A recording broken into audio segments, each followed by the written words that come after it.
주의 보좌로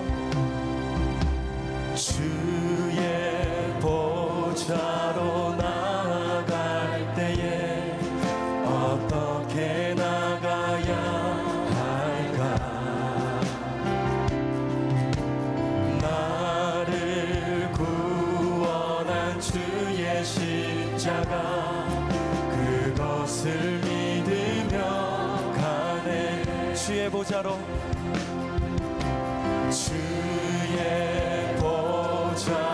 나아갈 때에 나 여전히 부족하나. 나를 부르신 주의 그 사랑 그것을 믿으며 가네. 자격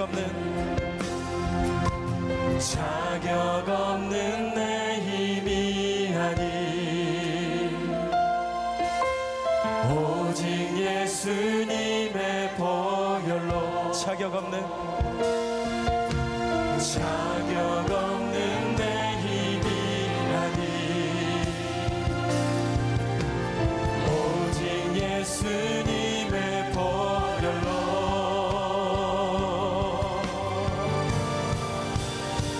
십자가의 보혈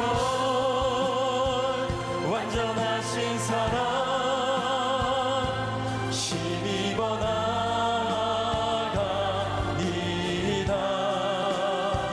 십자가의 보혈 완전하신 사랑 힘입어 예배하니다.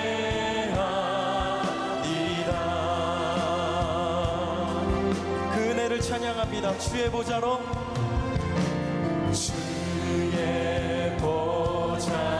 나아갈 때에 어떻게 나가야 할까? 나를 구원한 주의 십자가 그것을 믿으며 나는 주의 보좌로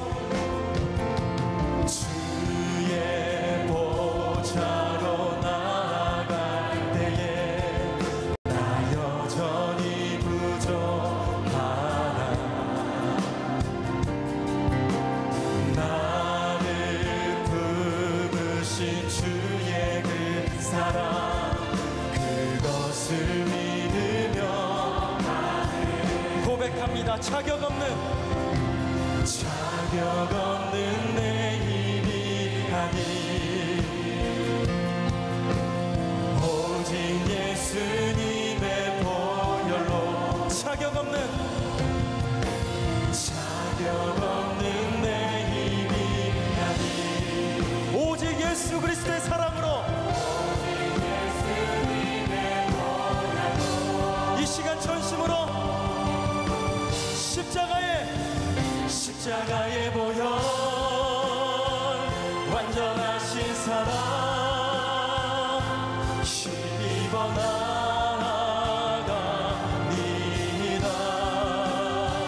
십자가의 보혈 완전하신 사랑 힘입어 예배하니다. 십자가의 보혈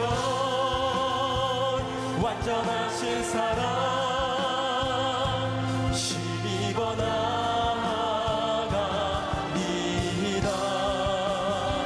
십자가의 보혈 완전하신 사랑 힘입어 예배하니다. 이 시간 믿음의 손을 들고 고백합니다. 십자가의 보혈 완전하신 사랑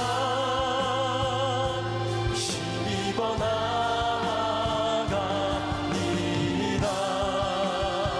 십자가의 보혈 완전하신 사랑 힘입어 예배하니다. 그 은혜를 찬양합니다. 은혜 아니면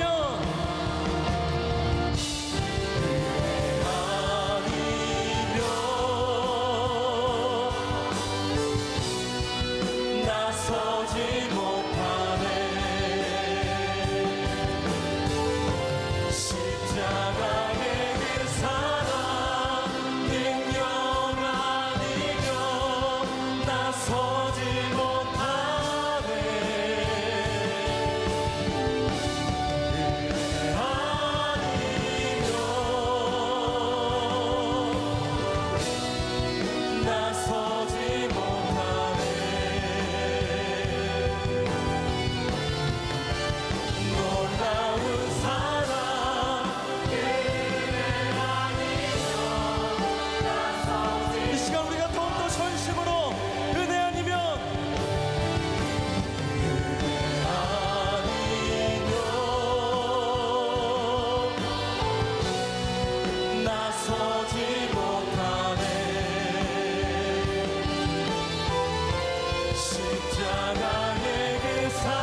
나서지 못하네. 십자가의 그 사랑 능력 아니면 나서지 못하네.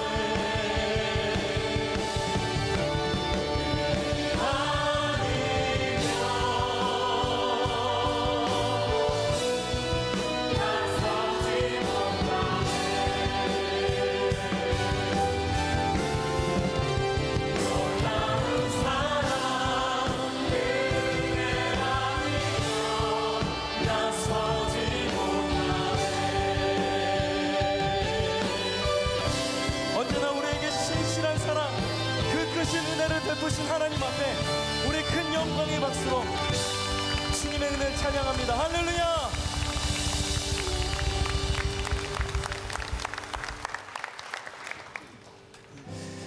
여러분, 가끔가다 힘들고 지칠 때 있지 않으세요? 내가 달려가야 될 길, 남들은 그 고충을 알지 못하는데 그 당사자인 우리는 얼마나 힘든지.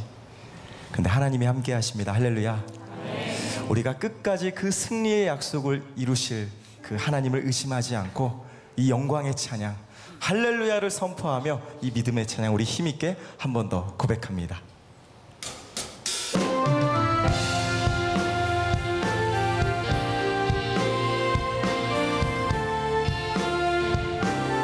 태산을 넘어 먼 곳에 가도 빛 가운데로 걸어가면 주께서 항상 지키시기로 약속한 말씀 변치 않네. 하늘의 영광 나의 맘속에 차고도 넘쳐 할렐루야를 힘차게 불러 영원히 주를 찬양. 캄캄한 밤에 다닐지라도 주께서 나의 길 되시고 나에게 밝은 빛이 되시니 길 잃어버린 염려 없네. 하늘의 영광 나의 맘속에 차고도 넘쳐 할렐루야를 힘차게 불러 영원히 주를 고백합니다. 하늘의 영광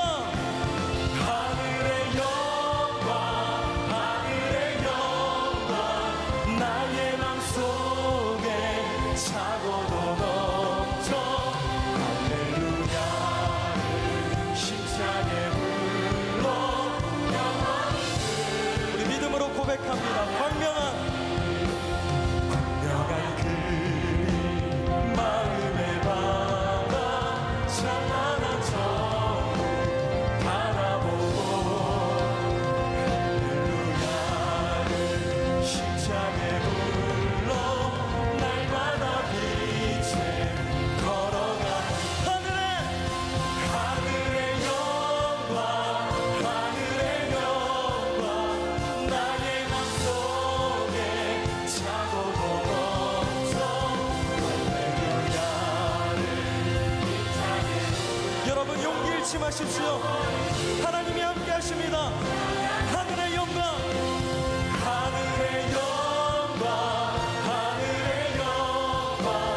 나의 맘속에 차고도 넘쳐 할렐루야를 힘차게 불러 영원히.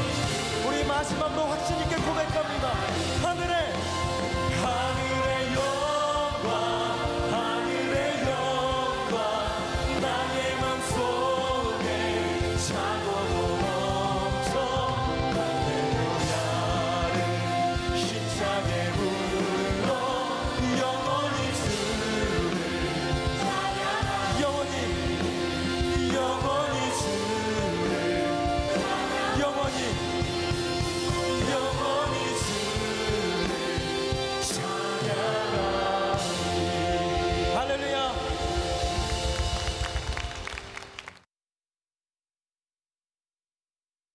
여러분 사랑합니다. 감사합니다. 승리하세요. 아멘. 우리 옆분들 인사합시다. 은혜 많이 받으세요. 우리 이 시간에 드림채플 또 카페 스토리 로비에서도 예배드리는 분들에게 함께 인사를 드립니다.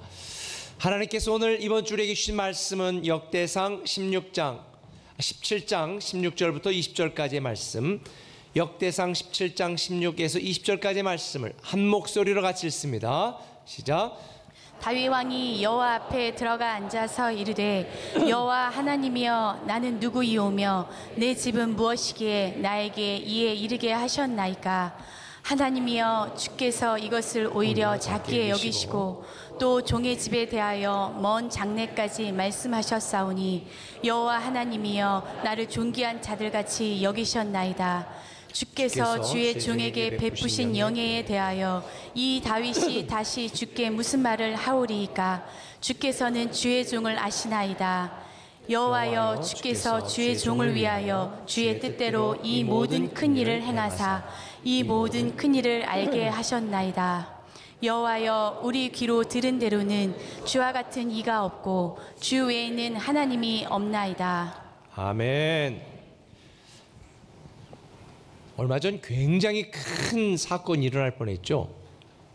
서울에서 유치원 건물이 붕괴가 되어서 정말 온 국민들을 탄식 가운데 빠뜨릴 수 있었던 큰 사건이 다행히 일어나지 않아서 얼마나 감사했는지 모릅니다. 그런데 그 건물이 무너질까 안 무너질까, 이상이 없는가 없는가를 이미 다 점검을 했다는데도 그렇게 되어져서 참 큰일 날 뻔했구나라는 생각을 하게 되어집니다. 우리 꿈의 교회도 1년이면 뭐 전기 점검, 엘리베이터 점검, 안전 점검, 구조 점검, 하여간 온갖 점검들을 시시때마다 나오는데 관리하는 분은 굉장히 스트레스를 많이 받는 모양인 것 같더라고요. 그런데 사실 그런 점검들은 굉장히 중요합니다. 우리가 점검을 받지 않고 확인하지 않으면 언제 갑자기 큰 사건과 문제가 되어서 우리를 슬프게 하고 괴롭게 할 수도 있기 때문입니다.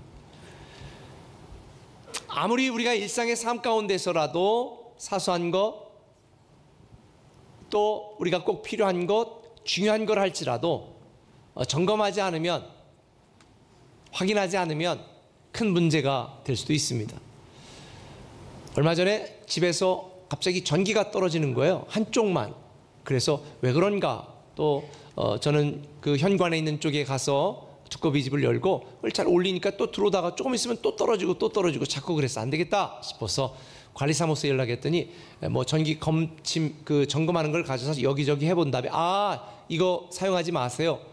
그러는 거예요. 뭐예요? 그랬더니 커피포트가 물이 좀 넘쳐가지고 밑에 물이 좀 기어 있었던 것 같아요. 근데 그걸 모르고 계속 전기를 꼽으니까 이게 누전이 돼서 안 되는데 그걸 무리하게 계속 두꺼비 집에서만 올리면 뭔가 일이 나게 되어지는 거죠. 우리는 우리의 일상의 삶 속에서 점검하고 확인하는 거 굉장히 중요한데 사실 우리의 몸을 점검하는 것도 중요합니다. 오늘 이 예배 전에 한 분이 건강검진하다가 이상이 발견돼서 이번에 수술하러 간다고 해서 제가 기도를 해드렸는데 우리의 몸도 정기적인 점검과 확인을 통해서 유지하지 않으면 문제가 생깁니다. 그런데 우리의 신앙도 마찬가지. 우리의 신앙이 제대로 된 신앙인지 바른 신앙인지 내가 지금 잘하고 있는 것인지 우리의 신앙을 점검하지 않으면 우리의 영적인 침체에 빠질 수도 있고 하나님이 우리를 왕의 자녀로 삼아주시고 우리를 위하여 예비하신 그 축복들을 우리가 제대로 누리지 못할 수도 있습니다. 저는 성경을 읽으면서 제일 좋아한 사람이 다윗인데요. 이 다윗은 역대상 17장 8절에 보면 이렇게 하나님이 다윗을 축복하셨어요. 내가 어디로 가든지 내가 너와 함께 있어 내 모든 대적을 내 앞에서 멸하였은즉 세상에서 존귀한 자들의 이름 같은 이름을 내게 만들어주리라. 그러니까 원래 다윗이 존귀한 자가 아니었잖아요. 근데 존귀한 자 같은 이름을 내가 만들어서 너에게 주고 내가 어디로 가든지 형통케 하고 잘되게 할 것이다. 그래서 제가 다윗을 굉장히 좋아하거든요. 그런데 하나님이 다윗에게만 이런 축복을 주신 것이 아니라 다윗의 아들인 솔로몬에게도 동일한 약속을 하셨어요. 역대상 17장 13절을 보면 우리말 성경으로 쉽게 읽겠습니다. 이렇게 되어 있습니다. 같이 한번 읽어볼까요? 내가 그의 아버지가 되고 그는 내 아들이 될 것이다. 내가 내 전에 왕으로부터는 사랑을 거두었으나 그로부터는 사랑을 결코 거두지 않을 것이다. 내가 내 집과 내 나라 위에 영원히 그를 왕으로 세울 것이다. 그 왕의 자리는 영원히 흔들리지 않을 것이다. 그러니까 그 전의 왕 사울처럼 내가 사랑한다고 그랬다가 사랑을 거두지 않고 그 왕의 자리가 영원히 흔들리지 않을 것이다. 다윗뿐만 아니라 다윗의 아들과 그의 자손들까지 주는 축복, 하나님의 사랑을 거두지 않고 영원히 흔들리지 않게 하겠다. 세상에 이런 축복을 한번 받고 싶지 않아요? 다윗은 굉장히 연약한 사람이었습니다. 실수가 많았습니다. 죄도 졌습니다. 문제도 많았습니다. 그런데도 불구하고 어떻게 이런 놀라운 축복과 특권을 계속 유지할 수 있었을까? 어떻게 하면 하나님의 마음에 합한 자라고 하는 칭찬을 받을 수 있었을까? 그 다윗이 누렸던 왕의 축복과 특권을 우리도 동일하게 계속 누리고 유지하려면 단지 일회용 축복으로 끝나는 것이 아니라 영원히 흔들리지 않는 이 영원한 축복과 특권을 누리려면 어떻게 될 것인가? 여러분의 신앙을 점검해야 됩니다. 문제는 하나님에게 있는 것이 아니라 우리에게 있거든요. 하나님에게 하자가 있는 게 아니라 우리의 신앙에 하자가 있지 않아요? 그래서 우리는 우리의 신앙을 점검해야 됩니다. 여러분의 신앙을 점검할 수 있는 두 가지 질문을 던져볼게요. 그 첫 번째 질문은 이것입니다. 은혜 아는 나로 살아가고 있는가? 지금 여러분은 하나님의 은혜를 아는 자로 살아가고 있는가? 이거를 질문을 던져보아야 됩니다. 오늘 본문 16절에 보면 다윗 왕이 여호와 앞에 들어가 앉아서 이르되 여호와 하나님이여 나는 누구이오며 내 집은 무엇이기에 나에게 이에 이르게 하셨나이까? 다윗은 지금 여기까지 인도하신 하나님께 감사하고 있습니다. 그러면서 말하는 거예요. 대체 제가 누구며 제 집안이 얼마나 대단하기에 하나님 저를 이렇게까지 축복하십니까? 다윗은 지금 자신이 누리고 있는 이 어마무시한 놀라운 축복과 특권이 자기의 공로나 자기의 실력이나 자기의 능력 때문에 그런 것이 아니라 전적인 하나님의 은혜 때문인 것을 알았습니다. 다윗은 평생 하나님께 은혜 받은 자, 은혜를 아는 자로 살아갔습니다. 하나님은 은혜를 알았던 다윗을 계속해서 축복하고 그 축복을 누리게 만드신 것입니다. 여러분, 저와 여러분이 알다시피 다윗은 본래가 목동이잖아요. 이스라엘에서 목동은요 하찮은 존재입니다. 정말 알아주지 않은 그런 존재들이었습니다. 왕이 될 만한 아무 조건을 갖추지 않았습니다. 한국말로 흙수저입니다. 그 어느 누구도 다윗을 기대하거나 훌륭한 인물이 될 거라고 생각하지 않았습니다. 심지어 아버지조차도. 그 아버지 이세 다윗을 별로 중요하게 여기지 않았습니다. 사울 왕이 범죄함으로 하나님이 사무엘에게 말해서 야 내가 이세 아들들 중에서 왕을 선택할 것인데 이세에게 가서 그 아들들을 다 나오라고 해라. 그 중에 내가 왕을 하나 세우겠다. 이세가 얼마나 신났습니까? 아니 별 볼 일 없는 우리 가정에서 왕이 된다니 세상에. 그래가지고 아들들을 잘 시켜가지고 다 준비시켰습니다. 사무엘에 와서 묻습니다. 하나님 첫 아들입니까? 아니. 둘째 아들입니까? 아니. 셋째입니까? 아니. 이래가지고 있는 모든 아들을 다 하나님께 물었는데 아니라는 거예요. 이게 어찌된 일인가? 사무엘이 묻습니다. 야, 너 아들 또 있냐? 아, 있긴 있어요. 그런데 지금 지금 들에서 양치고 있는데 걔는 별 볼 일 없어요. 걔 뭐 오라고 할 것도 없는데요. 오라고 그래라. 아버지도 인정하지 않았던 다윗 드디어 꾀죄죄한 모습으로 양을 치다가 냄새나는 모습으로 왔는데 하나님이 이세 아들 다윗을 보니 내 마음의 앞에서 내가 그를 왕으로 세울 것이다. 아버지도 인정하지 않고 사회적으로도 별 볼 일 없었던 다윗, 자기 자신이 얼마나 하찮은 자인 줄을 알고 있었어요. 그런데 하나님이 나를 왕으로 세우셨으니 나는 하나님이 은혜 받은 자구나, 은혜를 아는 삶을 평생 살아갔습니다. 은혜 아는 자로 살았습니다. 17절에도 보니까 주여 나를 왕으로 세우신 것을 작은 것으로 여기시고 나의 집에 대하여 먼 장래 일까지 말씀하시고 나를 존귀한 자같이 여기셨사오니 세상에 어떻게 이렇게 나에게 은혜를 주실 수 있습니까?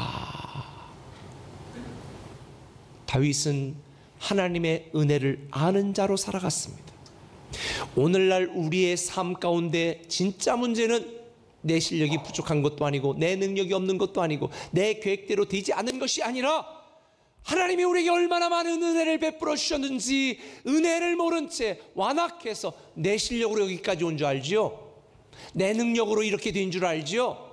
내 학벌 때문에 된 줄 알죠? 착각하지 마세요. 하나님의 은혜가 아니면 우리는 단 한순간도, 인생의 한 장면도 버틸 수 없는 연약한 존재입니다. 그래서 하나님은 교만한 자를 사용하지 않는 거예요. 여러분이 잘나서 여기까지 온 게 아니에요. 여러분이 공부해서 고시 합격해서 청사에 근무할 수 있다고요? 천만의 말씀이요. 여러분들보다 공부 잘한 사람 더 많습니다. 똑똑한 사람 더 많습니다. 잘난 사람 더 많습니다. 그런데 하나님이 은혜를 베푸셨어요. 이런 하나님의 은혜를 아는 자로 우리는 살아갈 때에 하나님이 우리에게 주신 놀라운 축복을 계속해서 누리며 살아갈 수 있는 거예요. 이스라엘 백성들이 노예 족속이었다만, 애굽에서 노예 족속이었는데 하나님이 선택하시고 선민으로 만드셨잖아요. 그런데 왜 그들이 버림받았을까요? 은혜를 몰랐습니다.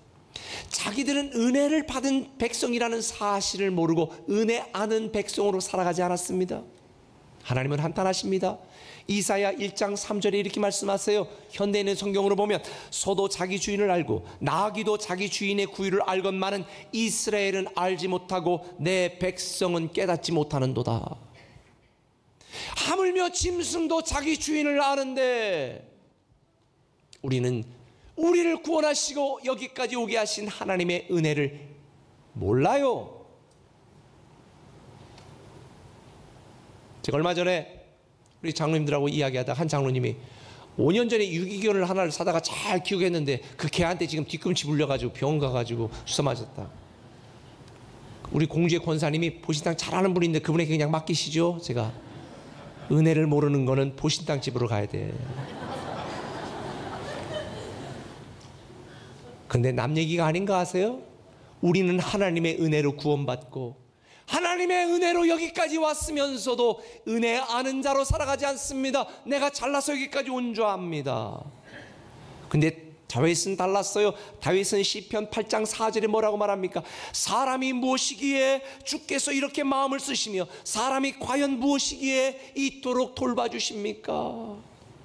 다윗은 자기가 얼마나 하찮고 보잘것없는 존재인 줄을 알았고 하나님의 은혜 때문에 여기까지 온 줄 알았기 때문에 그는 평생 은혜를 아는 자로 살아갔습니다. 우리 또한 영적인 교만함을 버려야 됩니다. 주님 없이는 단 한순간도 살아갈 수 없는 존재. 그래서 우리가 매일 감사해야 되는 이유, 범사에 감사해야 되는 이유가 여기 있는 거예요.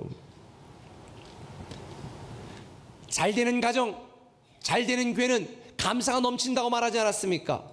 망하고 안 되고 파괴되고 갈라지는, 찌그러드는 그런 교회 가정 특징이 있습니다. 감사가 없습니다. 불평, 원망, 분노만 넘칩니다. 너 때문에? 아니에요. 다 나 때문이죠. 제가 어제 이발을 하고 왔는데요. 이발을 하러 가다가 제가 벌써 굉장히 오랫동안 하는 그 할아버지에게 제가 가는데 그 이발소를 가는 쪽에 큰 가게가 있습니다. 옷가게가 있는데 우리 공주의 한 권사님이 운영하시는 가게예요. 그런데 거기에 지나가다 보니까 잘 안 보이시더라. 그 카운터에 안 계셔서 그냥 지나왔는데 입구에 이렇게 써놨더라고요. 감사는 오늘, 감동 있는 내일.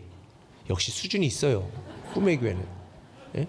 감사는 오늘이 감동 있는 내일을 맞이하게 된다는 거예요.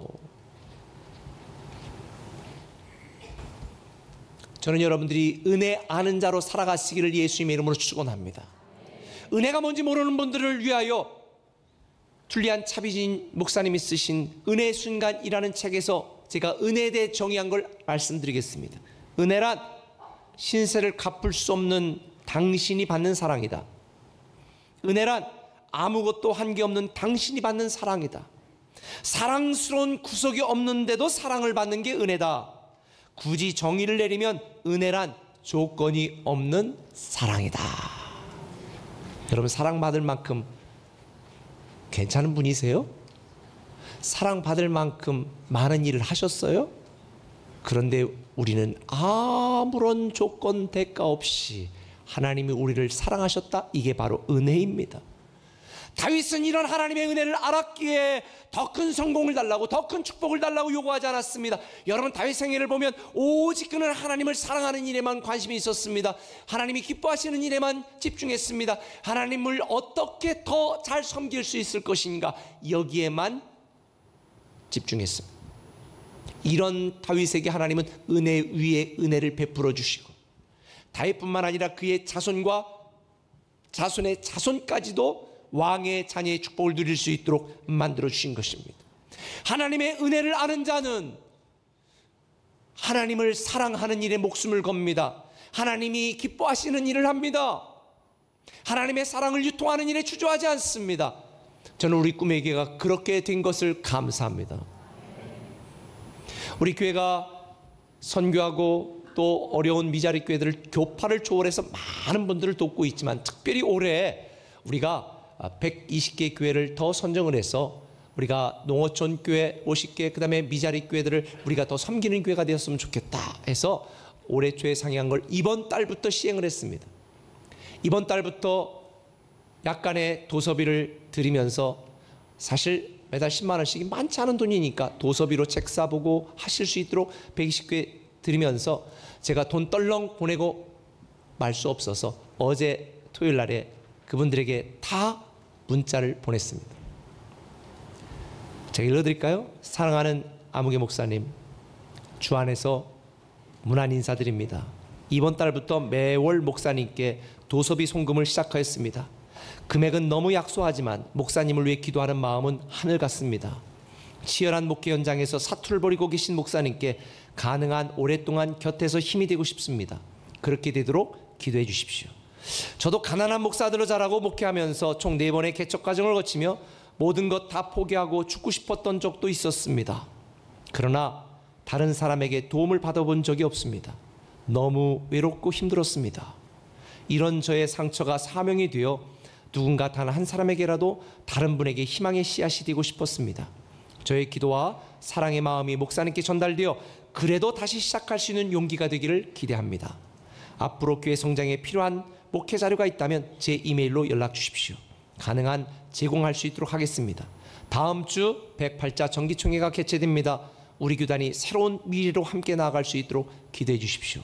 이렇게 문자를 보냈어요. 제가 9시 반쯤 보냈는데 10시까지 문자가 답신으로 띡띡 오는데 한 80여 개가 오는데요. 그중에 첫 번째 온 문장 답자를 제가 읽어드릴게요. 존경하는 하나님 목사님, 감사합니다. 총회 준비로 바쁘실 텐데 신경 써주셔서 감사합니다.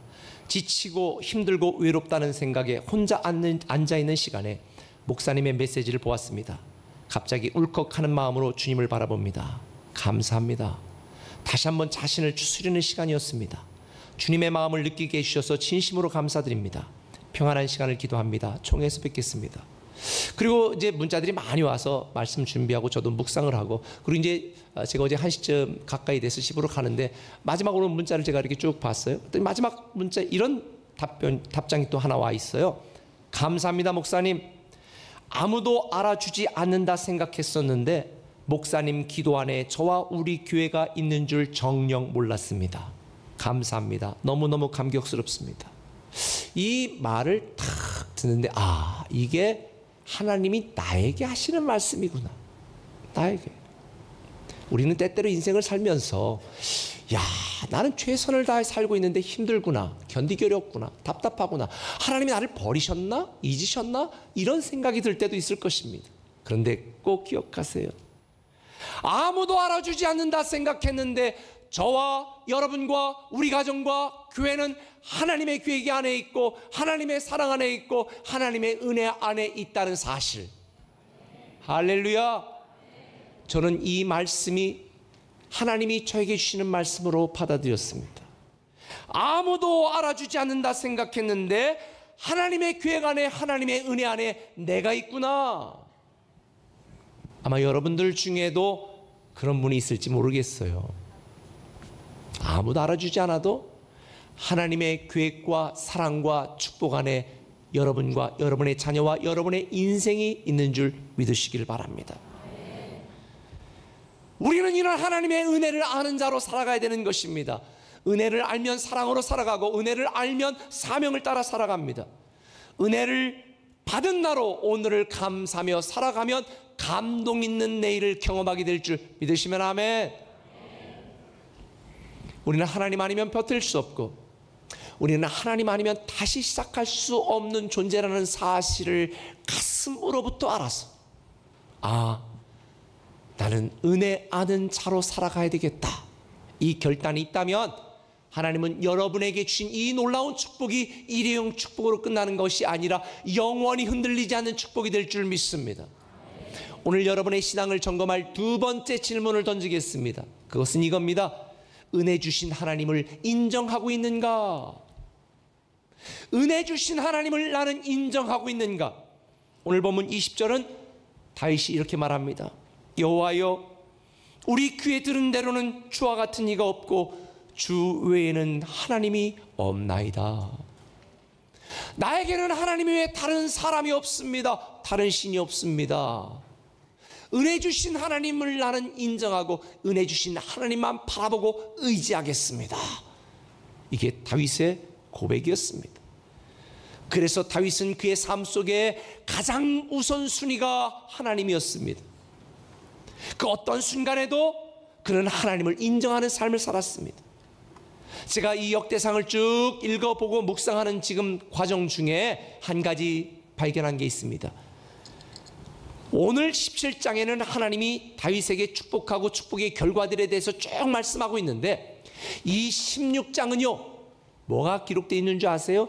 다윗이 은혜 주신 하나님을 인정하고 고백하고 찬양하는 내용이 16장의 내용입니다.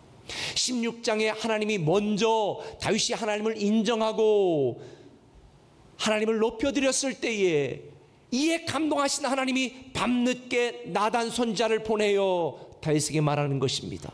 내가 나를 인정하는 너를 보았고 너의 마음을 알았으니 이제 너가 잘 되는 것은 두 번째고 내 아들 솔로몬 존귀한 이름을 내가 만들어줄 것이고 그 자손들까지 영원히 흔들리지 않는 축복을 누리게 될 것이다.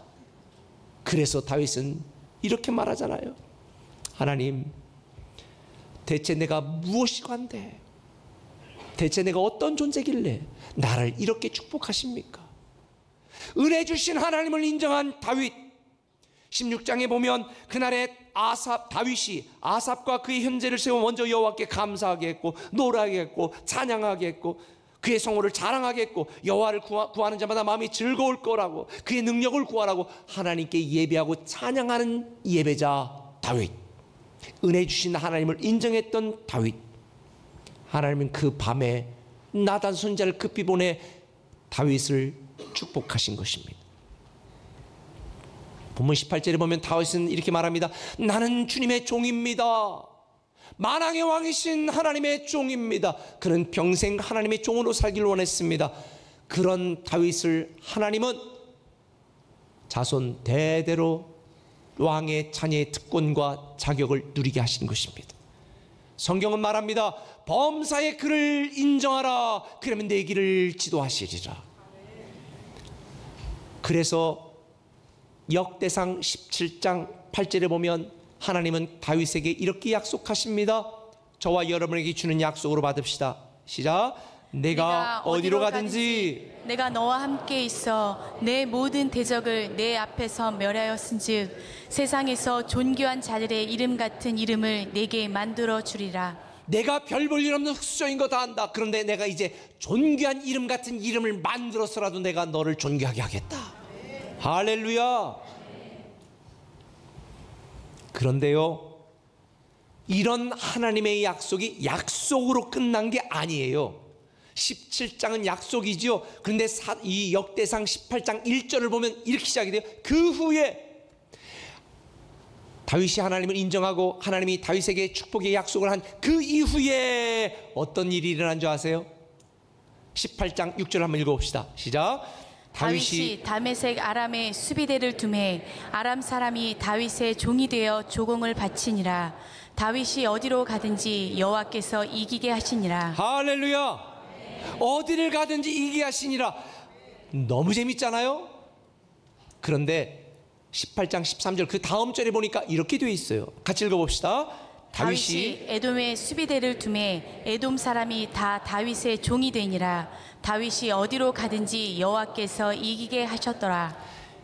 6절은요, 이기게 하시니라 진행형이에요. 어디를 가든지 이기게 하시는 거예요. 지금 막. 그런데 이 시간이 흘러서 18장 13절 가니까 어디를 가든지 여호와께서 이기게 하셨다. 이게 저와 여러분의 스토리가 되기를 예수님의 이름으로 축원합니다. 우리가 알다시피 다윗이 출중해서 능력이 많아서 위대한 장군이기 때문에 이 모든 승리를 누린 것이 아닙니다. 여러분, 이 과정의 성경을 쭉 묵상해 보신 분은 알겠지만 다윗은 자기 방법으로 전쟁을 한 것이 아니라 전쟁을 하기 전에 항상 하나님께 물었습니다. 하나님 어떻게 할까요?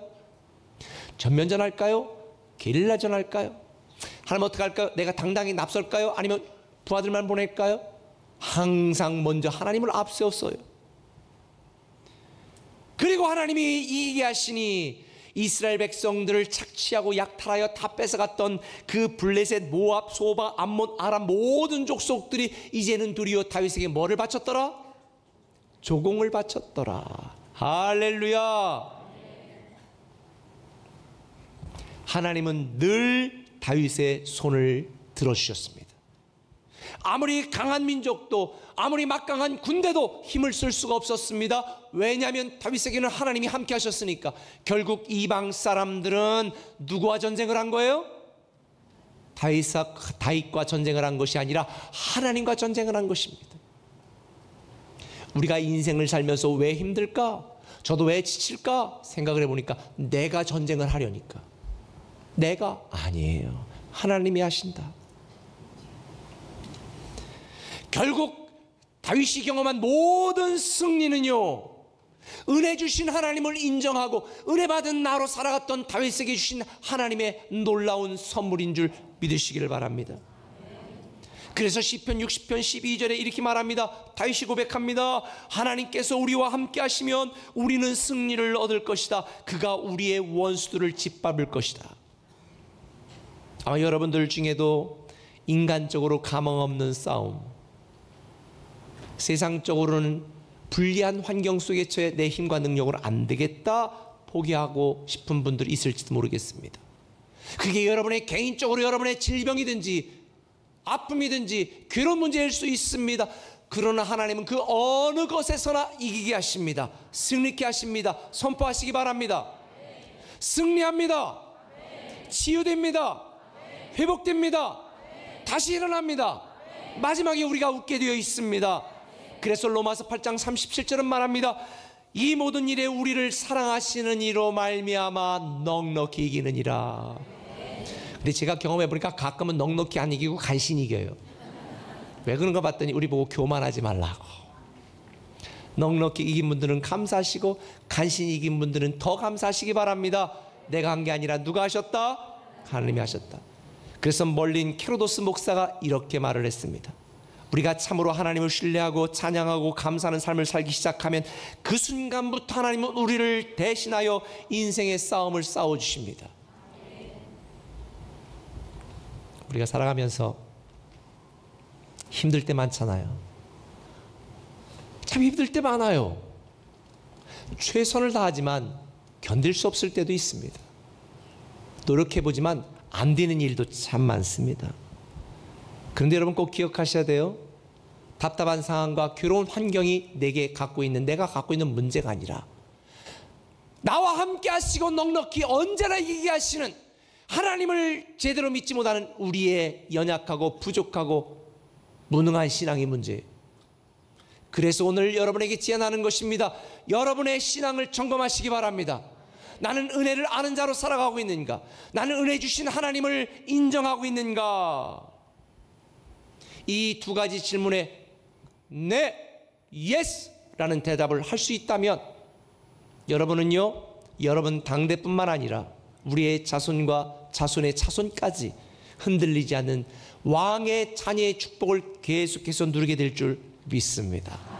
저는 그렇게 되기를 예수님의 이름으로 축원합니다.